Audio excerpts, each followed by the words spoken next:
Cerita wayang hidup melegenda di tanah Jawa. Cerita ini melahirkan tokoh dengan ragam karakter yang menjadi ciri khasnya. Tokoh Semar misalnya. Pentolan Punokawan ini dianggap sebagai sosok yang bijak, pengayom umat. Petilasan di Alas Worawari, Kecamatan Panggang, Gunung Kidul, Yogyakarta ini diyakini sebagai petilasan Ismoyo Jati. Itulah nama lain Kiai Semar. Benarkah? Pemirsa, dari sekian banyak tokoh pewayangan, mungkin Anda sudah mengetahui tokoh yang bernama Semar. Dan malam ini saya sedang berada di Gunung Kidul, di mana di sini diyakini adanya petilasan dari Semar. Mungkin untuk lebih lanjutnya saya akan langsung bertanya kepada Mas Bernard. Assalamualaikum. Selamat malam, Mas Bernard. Selamat malam. Mas Bernard, katanya memang benar ya di sini ada petilasan yang dikenal dengan petilasan dari Semar. Ya. Karena katanya ada Ismoyo Jati, itu apa hubungannya sama Semar? Sebetulnya sih sama. Tapi Mas, memang benar ya, Semar itu tidak hanya sebuah dari tokoh pewayangan, tapi memang ada realnya gitu, Mas, atau bagaimana? Yang berbicara kadang batin ternyata ada. Saya juga mendengar, Mas, katanya ini petilasan ini ada cerita-cerita yang mistiknya gitu ya, Mas ya? Ya paling sering kelihatan ada macan putih, terus mungkin ular, kadang bayangan-bayangan kayak kabut-kabut gitu. Terima kasih banyak Mas Bernard atas penjelasannya. Ya. Bahkan ini perhatian sendiri bagaimana ini menarik sekali nggak adanya petilasan dari Semar gitu. Iya, ini menarik ya di lokasi Gunung Kidul ini telah ditemukan petilasan yang diduga merupakan tempat semadi atau tempat berdiam dirinya tokoh Semar. Mungkin nanti kita akan coba mengetahui, mencari informasi lebih dalam lagi tentang petilasan yang ada di lokasi ini. Mediumisasi dimulai.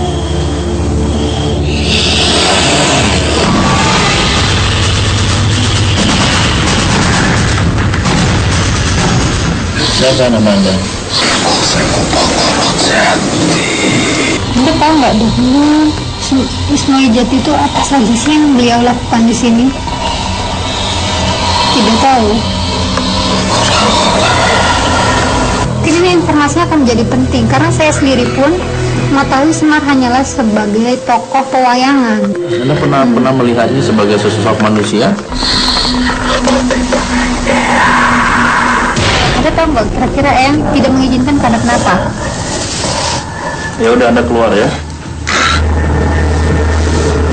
Tiba-tiba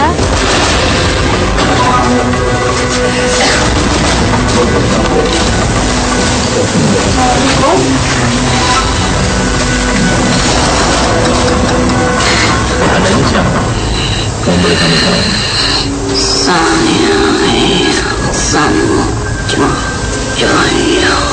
Lantas hubungan Anda dengan Semar itu apa? Saya itu salah satu yang dipercaya oleh Jati. Anda bisa menceritakan tentang Ismoyo Jati? Sedikit. Semar, bagaimana sih cerita yang bisa sampai ke tempat ini? Ia bisa kemana saja yang dia inginkan. Anda sebelum apa? Aktivitas di tempat ini itu apa? Dia menyepi di sini. Ini wilayahnya. Tidak ada yang berani datang ke tempat ini. Karena ada yang berani ke tempat ini. Karena di sini ada kehidupan selain kalian yang mempunyai jasa. Beliau itu yang di tokoh pewayangan atau lain manusia yang memiliki nama seperti itu? Bisa bersemayam di mana saja. Sama berbentuk tapi tidak bisa disentuh. Punya ilmu yang sama sekali yang tidak dimiliki oleh kalian manusia-manusia. Jadi apakah beliau punya pengikut yang selalu mencuti beliau apabila pindah-pindah tempat? Dimanapun dia mempunyai pengikut yang banyak. Masa bisa yang beliau berikan kepada para pengikutnya yang beliau ajarkan? Bekerja keras, janganlah masalah, nikmati kelelahanmu. Hidup itu penuh perjuangan dan tantangan. Jangan kalah dengan tantangan. Kalau cerita Semar itu memang benar adanya, lalu bagaimana dengan tokoh-tokoh wayang yang lain? Apakah benar ada atau Ada Dan mereka sebangsa apa? Makhluk gaib. sama lalu setelah Ismail Jati meninggalkan tempat ini, siapa yang pertama kali menemukan petilasan beliau? Sasawijoyo yang Dan bagaimana sampai akhirnya beliau bisa menemukan petilasan yang Semar? dengan cara memberitahukannya keberadaan kami Komunikasi lewat cara apa sih? lewat bisikan hati. Kami bersemayam Apakah bangsa Andi senang dengan kedatangan orang ke tempat ini? senang Dan katanya juga kan apabila orang yang kesini dengan niat baik dan meminta permohonan sesuatu akan terkabul. Biasanya siapa yang mengabulkan doa mereka? mereka sendiri sebenarnya yang mengabulkan apa yang mereka kehendaki. Tadi saya di dalam itu sempat ngobrol dengan Eyang Semar. Beliau masuk ke salah seorang yang ada di dalam sana. Gerak-geriknya itu hampir sama. Ketika berbicara, Eyang Semar selalu menggerakkan jari telunjuknya tadi saya lihat. Bapak memiliki ciri yang sama dengan Eyang Semar cara berdialog. Ada maknanya? Harus manut karo wong tua, Begitu. manut karo pemimpin. Ada pesan nggak? Dan Pak, bagaimana? Was memberi informasi. Makhluk di tubuh Umi pamit pergi.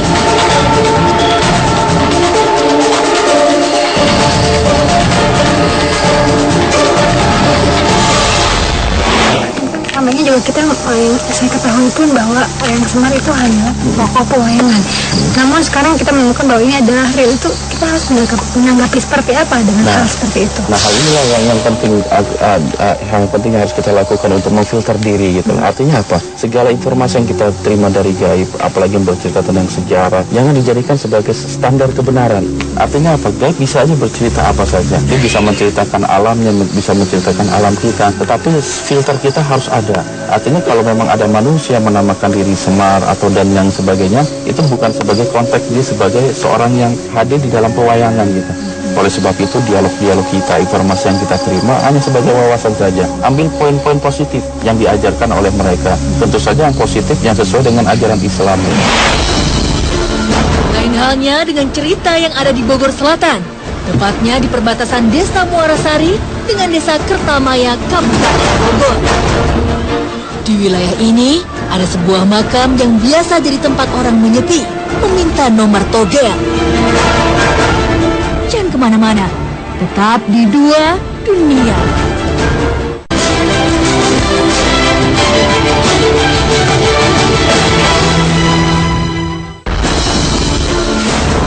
Cerita ini datang dari Bogor Selatan, tepatnya perbatasan Desa Muarasari dengan Desa Kertamaya, Kabupaten Bogor.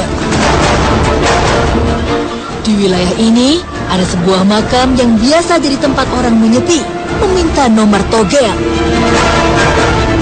Warga menyebutnya makam Mbah Rami.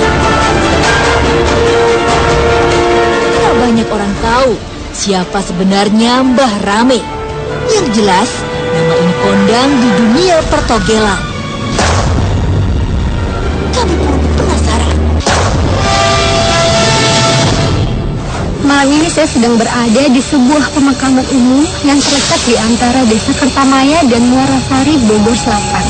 Di daerah ini terdapat sebuah makam yang dikenal dengan makam Mbah Rami. Ini menarik sekali nih, karena ada makam yang sering didatangi untuk meminta nomor dan ada yang terkabul. Iya, memang nggak bisa dipungkiri ya. sebuah makam yang ada di tengah-tengah masyarakat gitu, apalagi dengan banyaknya fenomena masyarakat, kemiskinan dan lain sebagainya, itu banyak orang mencari jalan pintas gitu loh, ingin kayak mendadak dengan melalui perantara bermain judi, padahal itu sangat dilarang dalam Islam. Fenomena yang menarik adalah ada sebuah makam yang dijadikan sebagai wasilah untuk mohon petunjuk agar nomor-nomor togel itu bisa keluar. Oleh sebab itu ini menarik bagi saya untuk diungkap. Siapa sebenarnya itu sosok yang dimakamkan di sana yang disebut dengan nama Mbah Rame. Dan yang lebih menarik lagi gitu, bahwa di seberang nggak jauh dari lokasi makam Mbah Rame itu ada sebuah makom ya, yang disinyalir makomnya Syekh Abdul Qohar gitu. Ini yang menarik perhatian saya. Menarik untuk diungkap seperti apa? Apakah kedua makam ini mempunyai keterkaitan gitu loh? Ini saatnya mediumisasi.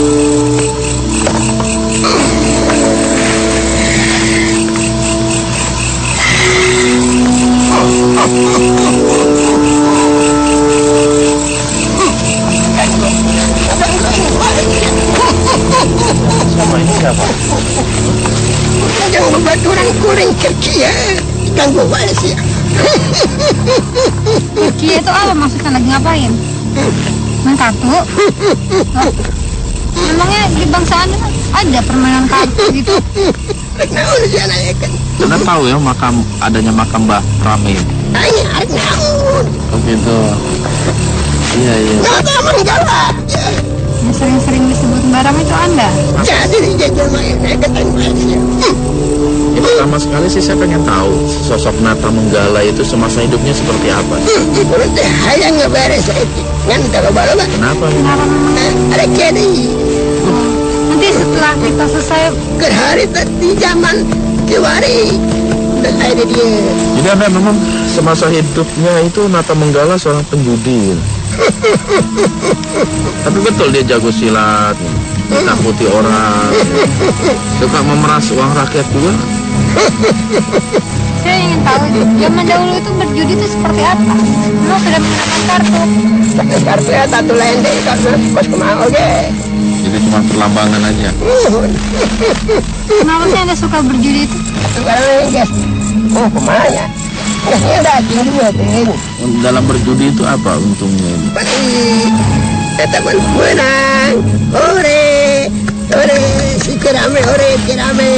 Atau Jadi dinamakan kirame itu karena Anda Menang hore kirame hebat. Ngajarkan. oh Kabeh sadayana hore. Anda sendiri belajar judi dari mana? Kabeh pan. Yo boga bugut. Dibugut. Leluhur. Kabeh boga. Lu zaman ayana gak boga. Kabeh jelma teh. Untungan untuk Anda sendiri itu apa? Berjudi dan mengajarkan banyak orang. Ratungan tuh lebah batur. Oke, barinya tuh ayeuna jamis kadieu hayang ieu. Anda senang kalau misal banyak orang ke makam Mbah Rame itu senang? Atuh meureun wae. Apa yang membuat Anda senang itu apa? Karena mereka datang atau karena mereka membawa sesuatu atau apa? Kopi pahit. Lebih baik. Macam-macam wae. Macam-macam. Lantas Anda memberikan apa sebagai balasan kepada orang yang menziarahi lokasi Anda? Nembukan wae. Nggak dikasih sesuatu? Sabodo hayang sorangan. Hayang hiji teh harita. Itu gimana sih caranya Anda Memberikan sampai informasinya orang itu? melalui apa itu? Uri urang ti jero kuburan. Terus diberikan nomor angka-angkanya. 6 angka. Kamu pasanglah. Esok akan keluar. Emang makhluk sejenis Anda bisa memberikan seperti itu? Bisa. Kan diacak-acak lah. Hitung-hitung lah. Bener. Terus sekarang kenapa nggak diberikan lagi kepada orang yang orang yang lain datang jarang? ke situ? Ayah nggak menang. Ayah perjanjian. Kirame mun sia ngebere deui awas. Perjanjian sama siapa? Siapa yang larang? Kohar. Jadi Anda takut dengan Syekh Abdul Qohar itu? Mau menang sakti. Sakti atau karena kesolehan dia? Ya kedua-duanya boleh. Jadi Anda sempat dilarang sama Syekh Abdul Qohar. Takut aja. Karena dia imannya tuh kuat. Mudah-mudahan Hatinya tuh alif mana. hatinya alif. Lempeng lurus. Kakinya. Jadi Anda takut sama orang yang hatinya alif. Anda tahu, berarti Anda mengetahui sosok Syekh Abdul Qohar ya? Ibaratnya mengembara patilasan di dia teh ngembara. Mun asal apa itu di Banten mah enak. Terus ketemu Anda gitu. Dipagat. Yan ang nabader ko rin tayo. Yan ang bayan. Dos. Hampura ka Tapi apakah semenjak itu Anda berhenti berjudi juga? ano pa ay dos. Tapi kenapa tadi Anda pas datang-datang bilang Anda sedang berjudi? Biar tahu kalau ini adalah si Rame Nata Manggala. Sebenarnya itu memang betul makamnya Nata Manggala. Ay, sebenarnya kapit patilasan unggul. Petilasan hukum. Sok meninggali. Ayo enak. Sok. Ayan tuh. Ayo. Cepat patol. Kali. Awal. Jadi yang di sini juga bukan makamnya Syekh Abdul Qahar ya, hanya makom. Sok kali. Ayo nak. Yung nagpuasa dia. Sok kan. Awal. Syekh Abdul Qahar ke tanah Pasundan ini, ke tanah Bogor ini, beliau sendiri aja dalam berdakwah atau didampingi orang lain?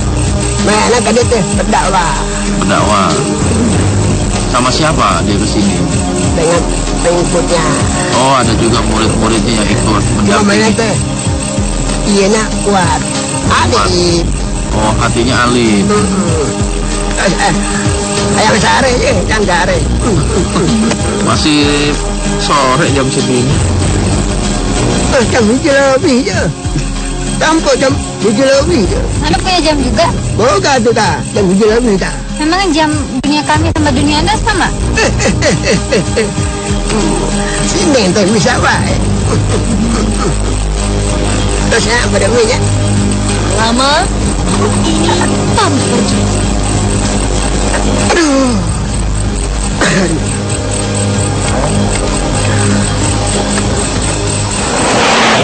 Tiba-tiba, apa yang terjadi?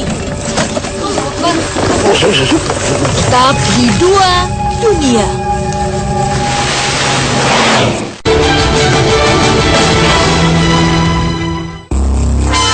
Ada sesuatu yang menguasai raga Umi.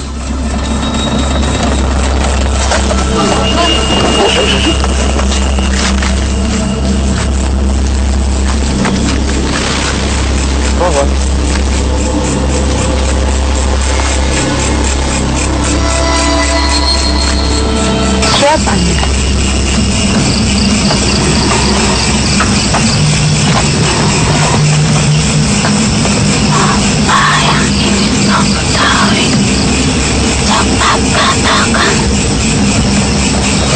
Saya bisa menonton tentang hubungan Syekh Abdul Qahar dengan Apa yang dilakukan Syekh Abdul Qahar terhadap Nata Manggala pada zaman dulu ini?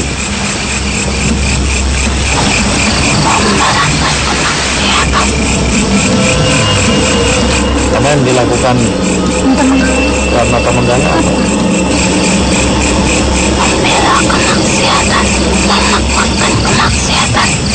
kemaksiatan apa yang dilakukan memang?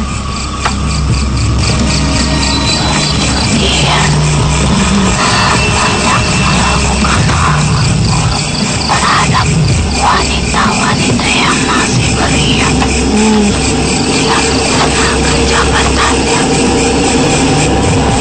Memang jabatannya apa?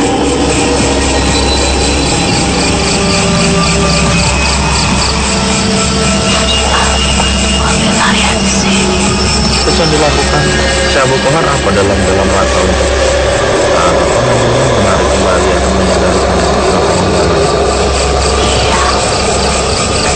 Semuanya ada melintasi daerah sini.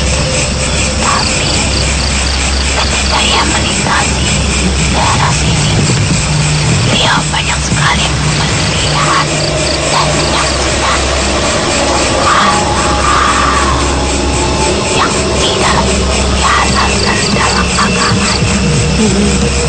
Lalu apa yang dilakukan? Beliau sangat kecewa dan bersedih. Layaknya seorang ulama memegang amanah untuk meluruskan sesuatu yang salah. Bicaralah dengan monolog. Jika tidak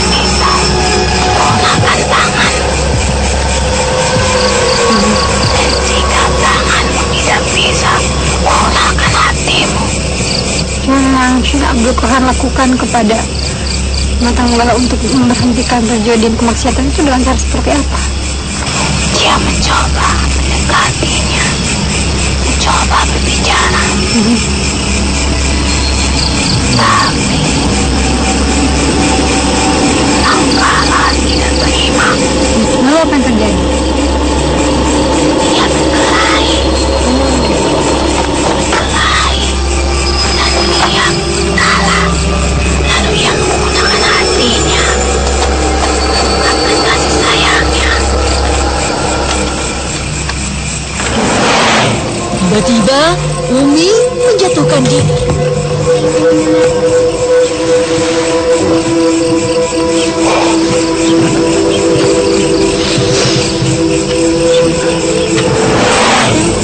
Kesimpulan apa hikmah apa yang bisa kita dapatkan dari perjalanan ini? Ya, walaupun belum bisa kita ambil kebenaran 100%, itu minimal hikmahnya begini, sesosok orang yang selaku melakukan kemaksiatan ini segala macam itu selalu didamping oleh makhluk-makhluk yang juga mempunyai kecenderungan untuk menjerumuskan. Yang pada akhirnya ketika dia meninggal dunia, makhluk-makhluk tersebut pun bersemayam di makam-makam beliau untuk menyesatkan orang-orang yang hidup di generasi sesudahnya. Terus yang kedua, Syekh Abdul Qahar itu, ini menarik perhatian saya juga, terutama dalam memberantas kemaksiatan atau kejelekan keburukan-keburukan yang dilakukan oleh Napa Manggala tadi gitu loh. Dengan ada sistem dakwah tiga sistem dakwah yang beliau ajarkan ini sangat menarik.